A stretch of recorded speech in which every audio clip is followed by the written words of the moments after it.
8:9. Nataka uweze kuona, na ndio sababu nataka kufanya mwito huu ya kwamba huyu aitwaye Yesu, huyu ambaye ni mwana wa pekee wa Mungu aliyekuja akafa kwa ajili yako, unapomwamini basi wewe una uzima wa milele. Licha ya kwamba utakufa na utalala katika mauti kama ambavyo ndugu wetu Getanda amelala, utaishi pamoja na huyo mwana. Utafanyaje? Warumi 14 aya 8 na 9. Biblia inasemaje? Kwa maana kama tukiishi twaishi kwa Bwana, tunaishi kwa Bwana, au kama tukifa twafa kwa Bwana, tunakufa kwa Bwana. Basi kama tukiishi au kama tukifa tu mali ya Bwana. Sisi ni mali ya Bwana. Maana Kristo alikufa. Sasa sikiza hii. Maana Yesu Kristo alikufa, akawa hai tena, akafufuka katika wafu, akawa hai tena. Kwa sababu moja hii ni wangu, awamiliki waliokufa, ili kwamba wale ambao wote wamekufa waweze kuwa mali yake, awamiliki waweze kuwa wake, na walio hai pia.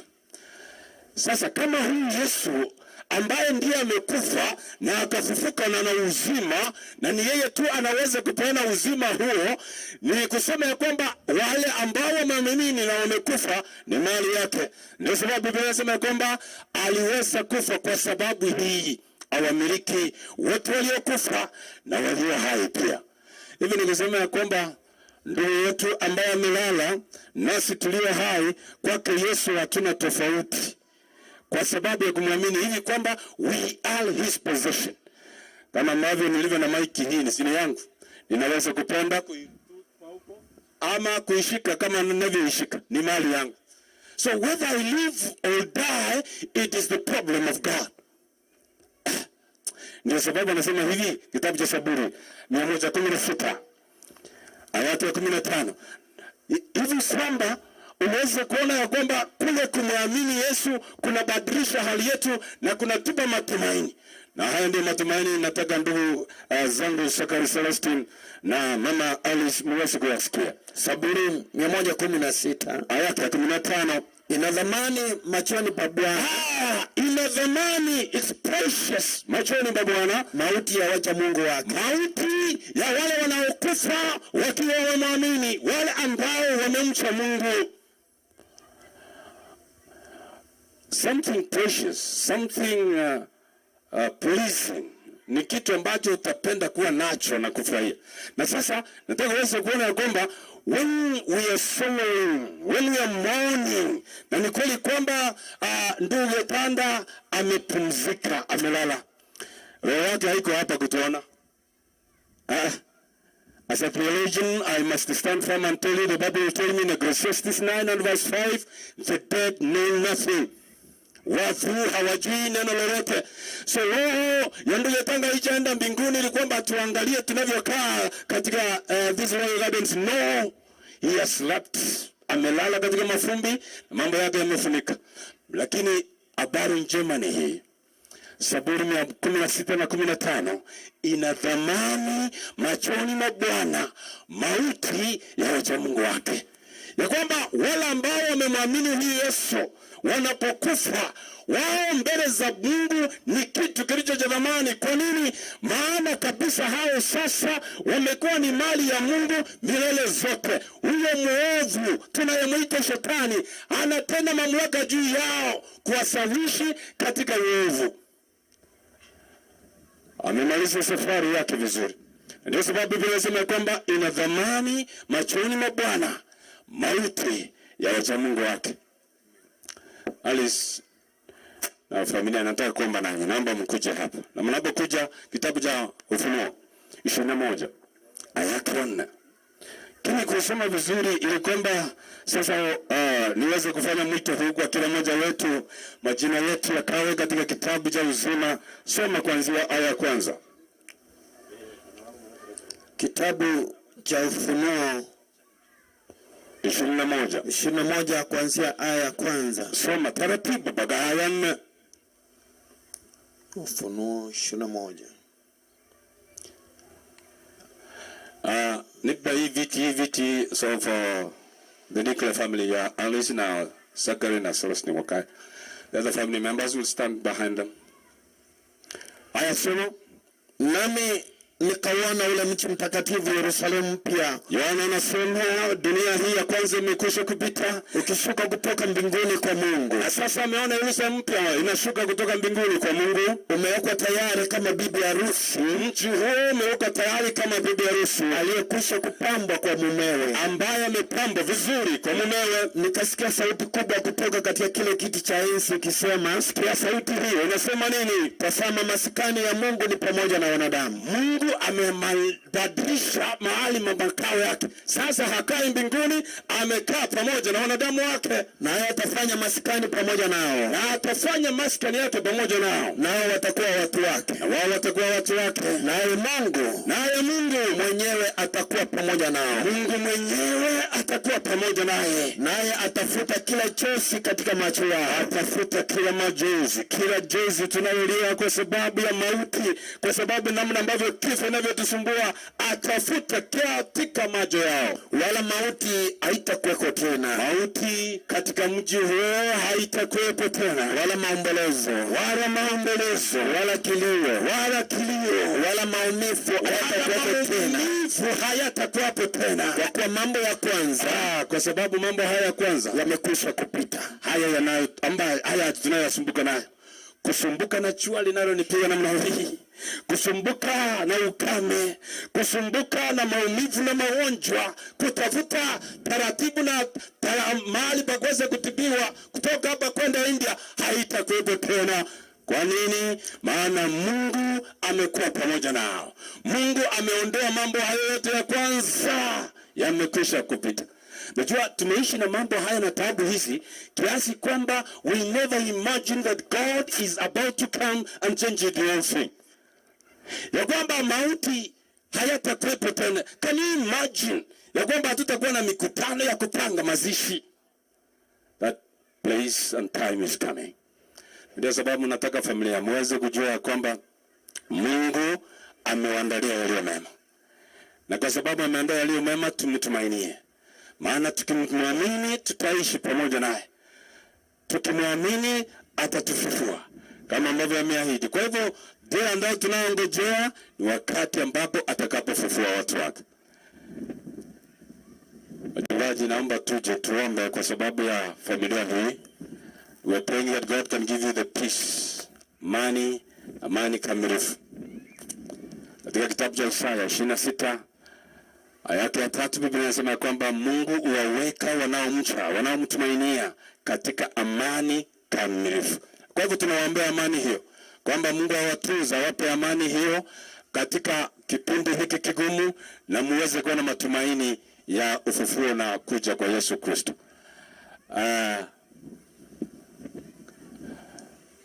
I'm sure I'll the elders who are up front there join us.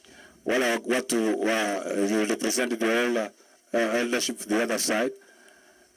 Na ninataka kuomba mchungaji Nyamweva na mchungaji Aluya chukue microphone, waweke familia hii mikononi mwa Mungu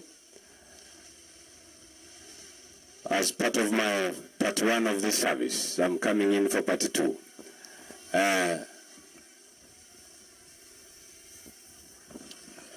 Basi kama sitakuwa naomba zaidi, naomba kwamba zote tulio katika mkutano tumheshimu Mungu, tusimame pamoja na familia tunapoomba.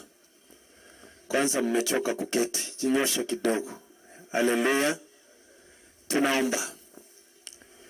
Muumba wetu tena na mwokozi wetu, ambaye wewe ndiye kimbilio letu na msaada wetu wakati wote.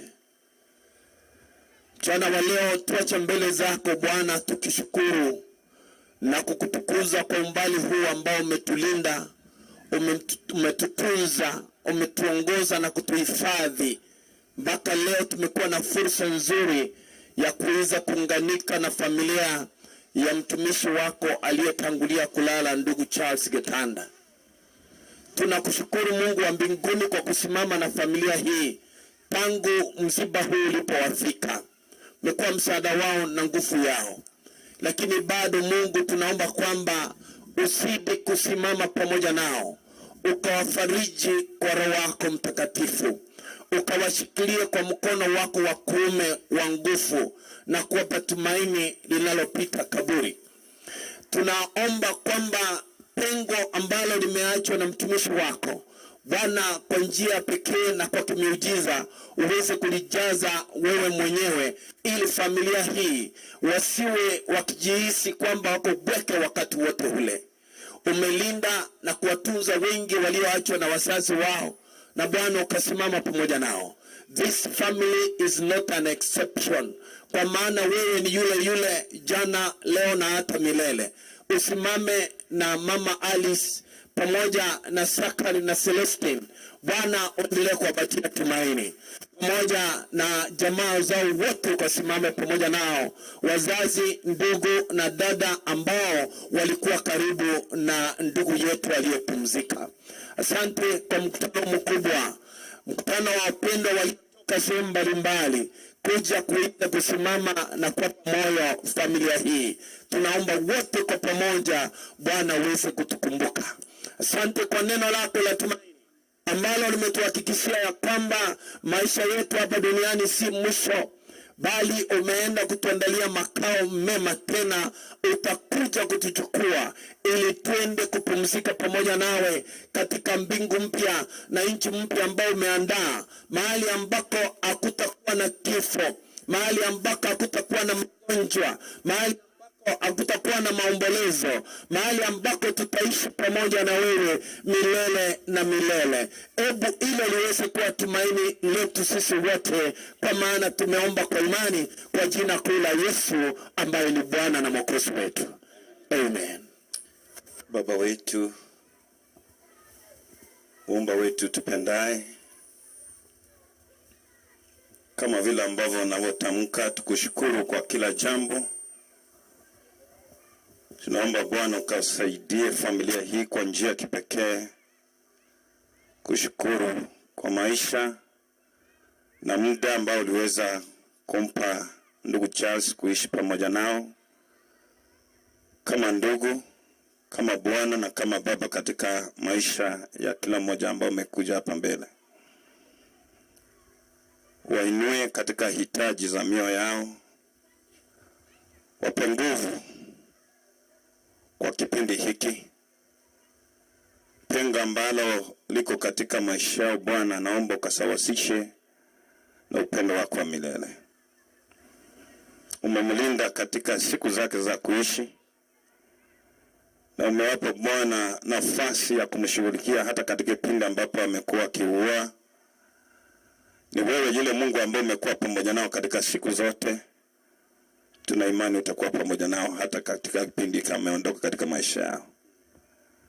Wema wako utawale katika maisha kila mmoja wetu, na utupe moyo wa hekima wa kuchagua uzima katika wewe Yesu Kristo.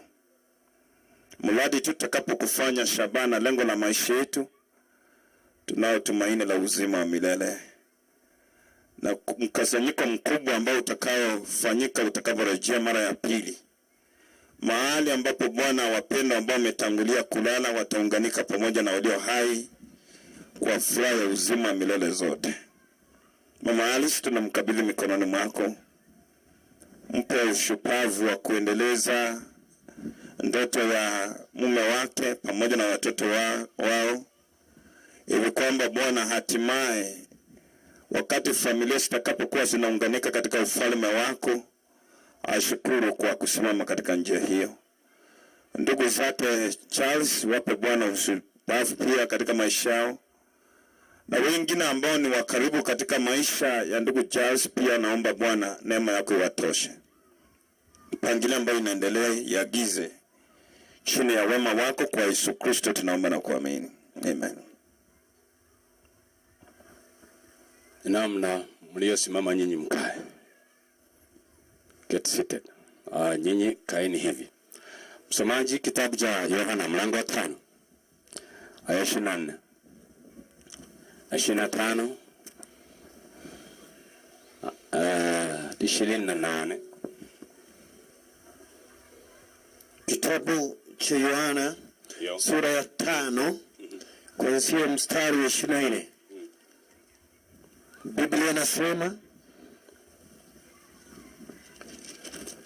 amin amin nawaambia, yeye alisikiaye neno langu na kumwamini yeye aliyenipeleka yuna uzima milele, wala aingii hukumuni, bali amepita kutoka mautini na kuingia uzimani.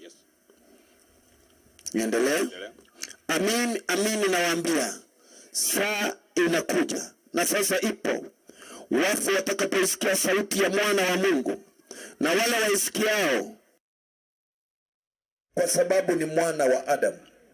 Mstaajabie maneno haya. Mstari wa 28. Kwa maana saa yaja ambayo watu wote waliomo makaburini wataisikia sauti yake, nao watatoka waliofanya mema kwa ufufuo wa uzima, na wale waliotenda mabaya kwa ufufuo wa hukumu. In a little while, not more than 1 hour from now or 2, tutamweka katika kaburi, tutapumzika mpaka wakati huu Biblia inavyosema. Hiyo saa itakapokuja, Mungu ndiye anayejua. Wale waliomwamini basi watatoka katika kaburi. So what I want to say is, the grave is not the end of life. Baada ya kaburi kuna ufufuo. Awe alifanya mema ama alifanya mabaya, kuna ufufuo. Basi baada ya ufufuo huo ndipo kutakuwa na kutengana. Waliotenda mema kuingia katika uzima wa milele na kufurahia, waliotenda mabaya Biblia inasema wataingia katika jehanamu na kupotea milele. Challenge to Celestine and Zachary and Mama Alice. Sisi bado maisha yetu yanaendelea, maana tu hai. What decision will we make in life? Kuwa na Yesu ili akija uwe naye katika uzima wa milele, ama kumkataa naye akukataa? But at this time I want to challenge you ya kwamba choose Jesus that you'll have life. Kwa hivyo ninaomba Mungu awaangazie uso wake, rehema zake, achenge kuta katika maisha yenu ili kwamba yule mwovu asiweze kuwafikia katika wakati wote ule. Ndilo ombi langu kwenu kwa jina la Kristo Mwokozi wetu. So I want to ask the sons now to give you a tribute. Sema kitu kimoja, really encourage even us. Now that your dad is slept, what is it going to be able? What do you want us to hear? What do you want us to hear? Can I start with you?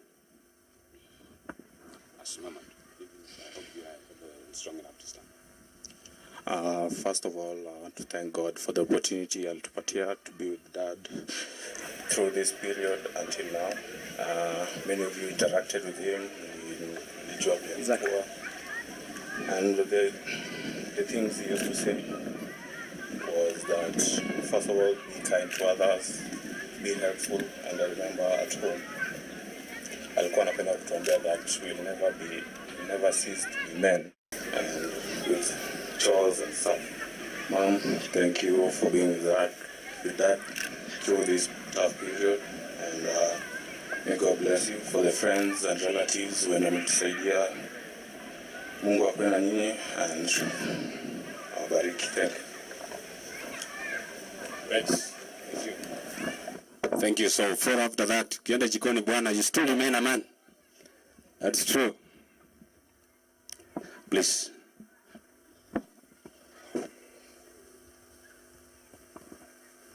Dear Dad, it really breaks my heart to know that I'll never talk and laugh with you again. I remember holding your hand as you took your last breath. All the beautiful memories and moments that we had just flashed through my mind and left me imagining how life will be without you. It's still had to come to reality that you are no more. To me, you are not just a father, you are my daddy. You are not just my dad, you are my dad. And each and every day, I will be proud of you because all I ever wanted was to make you proud. I remember when you were battling with sickness in India while I was on my...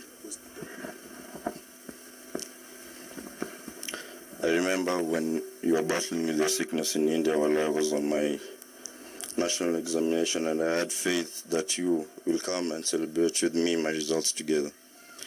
Your zeal and determination made me to believe in myself and surpass my goals.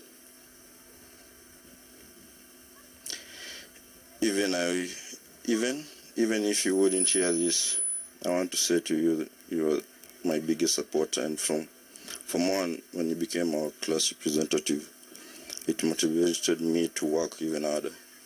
My classmates also are mourning your loss because of your impact you had on us.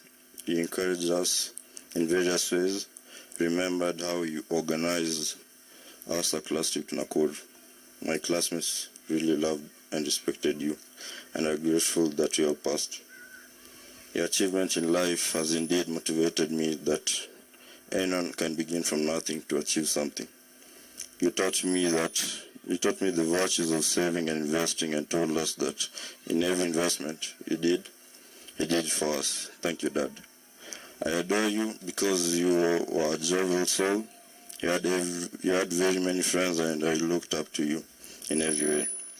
I really wish that you would be there so that I could fly you as I was a pilot someday, and I wish you were present to see my house and enjoy as I drive you in my car.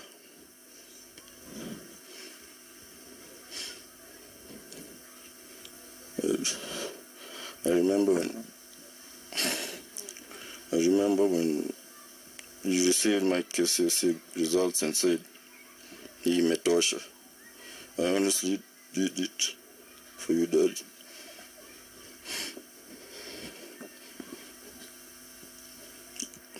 Your last words were, "Nawapenda wote, ninyi mkazane."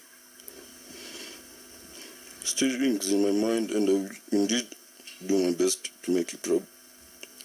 I love you so much, Dad, because you never denied me anything. You proved for me even when you were in need. Daddy, I will deeply miss you, but I love you so much. Rest in peace. Thank you. Asante sana. The microphone. My name is Stella Moffat. I'm going to read on behalf of Alice. Tribute to her husband. Dear hubby, this year would have marked our 22 years anniversary together. As I look back to the 2 decades that we have been together, I have learned and shared a lot with you. You are not only my husband, but my best friend. When we met, I found true friendship with you.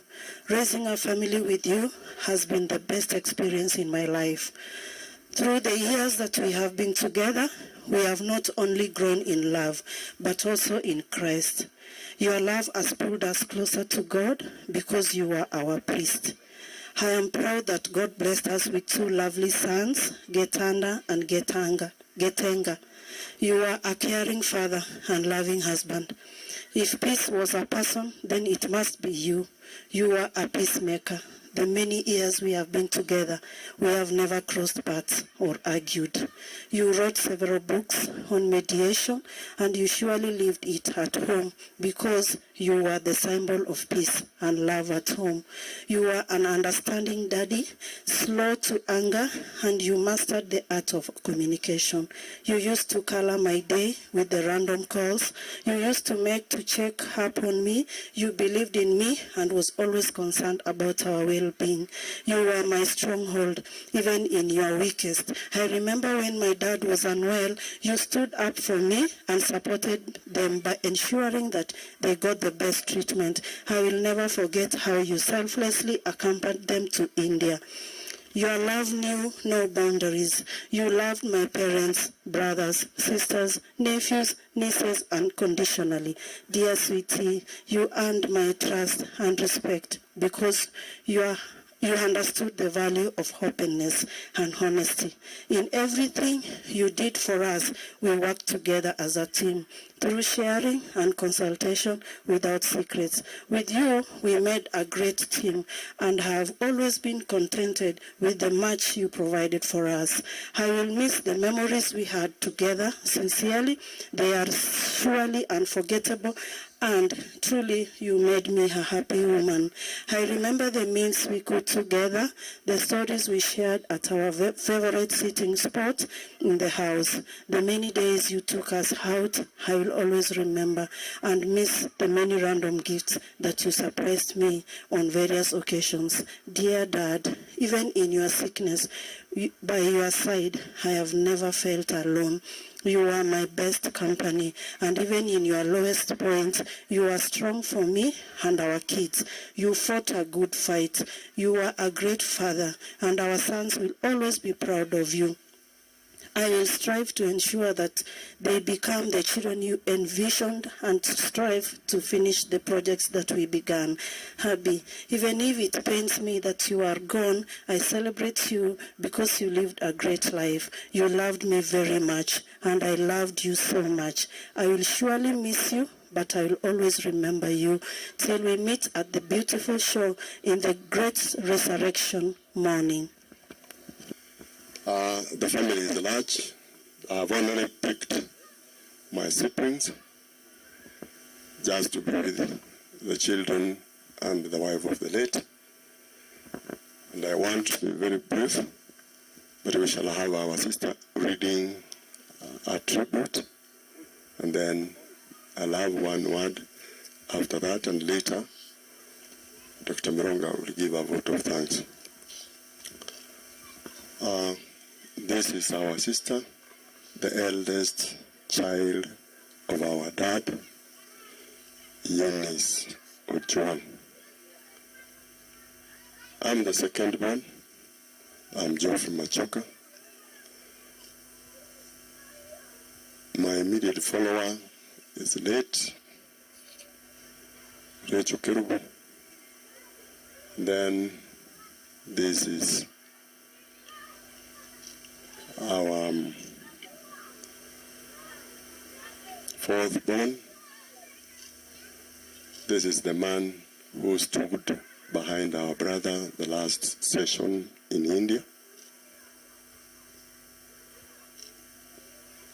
Marube Getanda, followed by Sunda Asaeli. They shared the name because of our grandfather. And then in between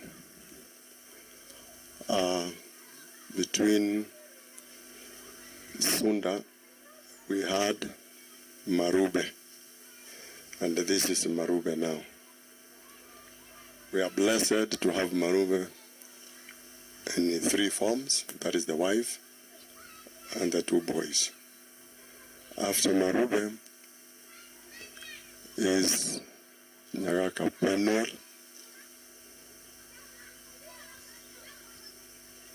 Dr. Richa Mironga, and our last born sister, Riswa. And with those very many remarks, we don't have much to say. I'll say just a word after this. I'll want them to sit. I'm left with this one to read the tribute, and then I'll say something.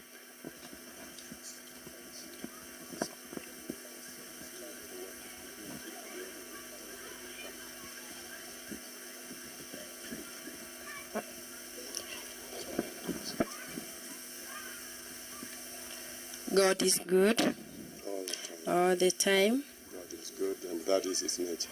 We are celebrating the life of our brother Charles. This is our tribute for the 7 now remaining. What untimely death. We saw you've been healed. Brother, you had no boundaries. Your golden heart touched men. Your hard work inspired us. We'll miss you. We'll miss your counsels, surprise gifts, and encouragement. Today, we celebrate you as a hero. Regardless of undergoing tough treatment processes, hope was in your eyes, smiling face and no pain. Though we have broken hearts, no more hospital visits. Have a rest, peacemaker, with your love from siblings. Thank you so much, sister. Sit down. Now,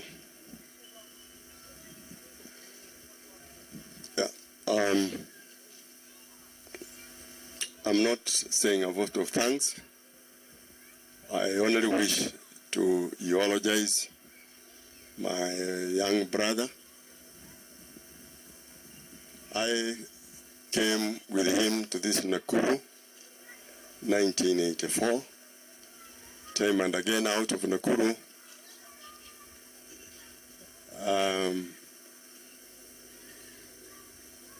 He went to school. You have heard the story of him going to school. Despite the challenges we had and having lost our parents, we got support from our neighbors, uncles, cousins, and relatives. In his journey of sickness, I want to say our uncle, maternal uncle, gave us a good support, Mr. Getanda. He had just retired, and I did request him to assist when we found that our brother had to go out for treatment. The rest of the other family members had a challenge. Mama watoto Alice is working, and you know, in our system, if you are out of work for more than 3 months, whether sick or not, there is something. My brother had written a book on labor. And it is, well, he stipulated it very nicely. And we know, as employees of this country, that any moment you are out of work for more than 6 months, definitely you lose that job, regardless of what you are undergoing. So it was not possible for any one of our family members to accompany him for treatment, and for sure he stayed in India for 6 months. Thanking Egerton University for having bared with the family on renewal and assisting him with a break on very good terms that he was sick. They gave good support, and I know somebody will talk about it. I only sympathize, sincerely sympathize with the students. For those of us who have been in class, once you make a break from your teacher, your lecturer, picking up the next person becomes a problem on the dreams you had for that particular subject or area of concern from your lecturer or your teacher. I heard them talk, and they made me shed tears, because at one time when I was in school, and I was in primary, my teacher passed on and he was killed. James Masese, those who know him from home, was my teacher. It really disturbed me, and I was really feeling when those students were eulogizing my brother. All in all, this man was a fighter. He really fought for his life. We tried as a family to support him. She really did it in that particular bed. these children tried, and especially the last time, this young man, after having finished school, all the time when he was in ICU, this boy was just next to that bed. I would just enter at the door because of the restriction the doctors had given and talk to Celestine. Do I enter or you talk to me? And go decide. How is he? He's doing well. Tell him I came by the door, and because of what the doctors have said, let me go back. This man in bed could communicate and say good morning, good evening. He had undergone so painful life towards the end of 2020 up to the time he slept. I walked with him and her time and again to Eldoret for the whole of 20 and 21. She never got tired. I could look at her face that she has got tired, but I would also keep quiet and say, let's go, because we would stay 2 nights. I thank God that I may not be able to say much. I only said I wanted to eulogize my brother, and for sure he stayed with me like my son. And I shortly want to say thank you for this sitting. Thank you for this sitting. Thank you for the assistance you gave. Our relatives, our friends, my brother-in-laws have nothing to say so much about you. You knew him well. I only knew him when he was a boy. After having finished university, this is where they were meeting with Judge Makori and Brother Umbui. Several times during their Form 5 and 6, these are the boys who were eating in my house. They would cook, just like the sons said. Charles would go to the kitchen, and one of the photos in that program, he was sick when he was with my uncle. He would tell my uncle, let me cook. And at one point, my uncle took that photograph. So there's nothing wrong in being in the kitchen and preparing a meal for you and your family. Let's eat together. Let's share the responsibilities. He did it. He shared. We have learned a lot. This gathering itself has made this family learn a lot. He has given us enough exposure. I thought I was the one who had stayed in this Nakuru the longest with Kinamweli Oro. I have only come to discover that this my brother had penetrated beyond. I thought I'm a retired teacher. I thought I had done the best to come up with very many students and products, of which he was one of them. But what I have seen is just enough to tell me that your prayers and your being with us will make this family stand firm. Not much we can do as brothers. You know very well. The only thing that can do something to this family is prayers, that as you meet them, you tell them good morning and keep on.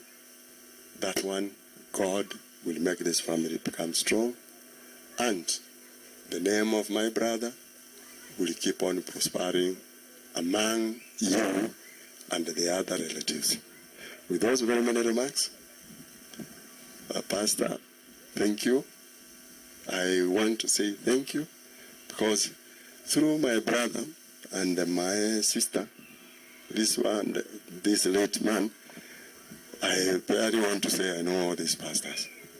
Me, I'm a Catholic. In our house, it's funny. We have several denominations. We are not all SDAs. But I'm more associated with the SDAs. Pastor Kyoko, you witness this, that we are so much very friendly, And even when we have problems, I've had problems to direct all these pastors, those who have been near Kitty, they have always visited this house. And I want to thank you as men of God. Keep on that way and let it prosper. Dons, the lawyers, the learned men, I want to say, keep that spirit and let it move. Thank you so much, and God bless you. Thank you, Elder Machoka, for that. Sasa, can I kindly ask this family to go back to where they were? Kuja nisaidie mwabebe viti yao wakae pale. I'm doing my last bit of assignment. Na hii ni kuhakikisha ya kwamba hii familia wameamka asubuhi na kukunywa uji. Kule ni kwamba hakuna naenda kupika kwa hiyo nyumba. I'm glad that the boys have said, papa yao ananiambia enda jikoni. Ombe, enda jikoni. Make food for yourselves and for your family. Is the message. Mange kero wacha. Sasa tu kwa sababu hakuna namna wanaweza kwenda jikoni na they'll have to. But for this week and the next week, sini vizuri tuwape uji. So allow me to start with our churches, the man in charge of the book.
On behalf of the family, I want to thank you for coming. I want to thank you because of the support that you have given us, the support in various kinds. I had a long list of individuals and groups, but there is no time to read them. I want to believe all the groups were recognized here. I wish I had a list of those ones who were not recognized. But understand, all of you, those ones who were mentioned and those ones who are not, we have acknowledged your support. Please, when you go back, travel safely and keep on praying for us. May God bless you so much. Thank you.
you.